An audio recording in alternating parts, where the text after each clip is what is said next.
আল্লাহ পাকের শুকরিয়ায় জ্ঞাপন করছি।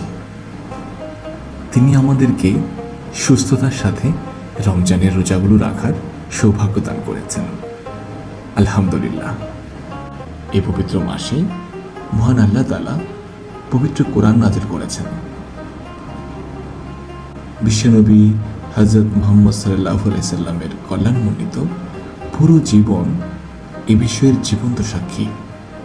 তিনি শান্তি ও নিরাপত্তার এক মহান মূর্তিমান প্রতীক হিসাবে জীবনযাপন করেছেন এবং চরম প্রতিকূল ও কঠিন পরিস্থিতিতেও শান্তির পতাকা উঁচু রেখে প্রমাণ করে দেখিয়েছেন কোরআনের শিক্ষামালার উপর আমল করলে বিশ্ব শান্তি প্রতিষ্ঠা করা সম্ভব।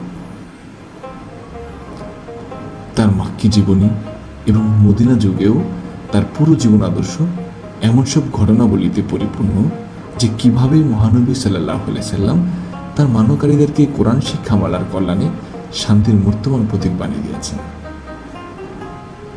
যুদ্ধক্ষেত্রেও তিনি মুসলমানদের সামনে এক পরম সহানুভূতিপূর্ণ ও শান্তিপূর্ণ উত্তম নৈতিক আদর্শ স্থাপন করেছেন। যুদ্ধের নাম নিলেই তো বর্তমান যুগের নাম সর্বস্ব সভ্য দেশগুলো নম্রতা, নৈতিক আচরণ, সহমর্মিতা এবং ন্যায় বিচারের সকল দাবি সম্পূর্ণভাবে ভুলে যায়।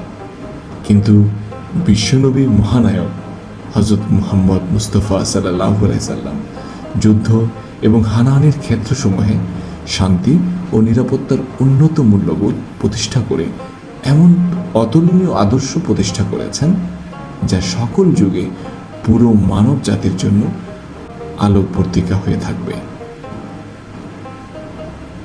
আমরা জানি মহানবী সাল্লাল্লাহু আলাইহি সাল্লামের যুগে সাহাবীরা অনেক বেশি কোরআন পাঠ করতেন।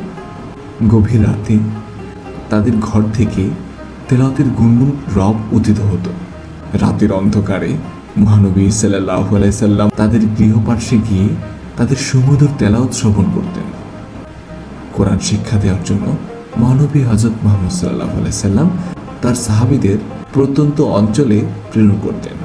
হিজরতের পূর্বে তিনি হযরত মুসাব ইবনে হুমায়র রাদিয়াল্লাহু আনহু এবং হযরত আব্দুল্লাহ ইবনে উম্মে মাকতুম রাদিয়াল্লাহু আনহুকে কোরআন শিক্ষা দেওয়ার জন্য মদিনায় প্রেরণ করেন।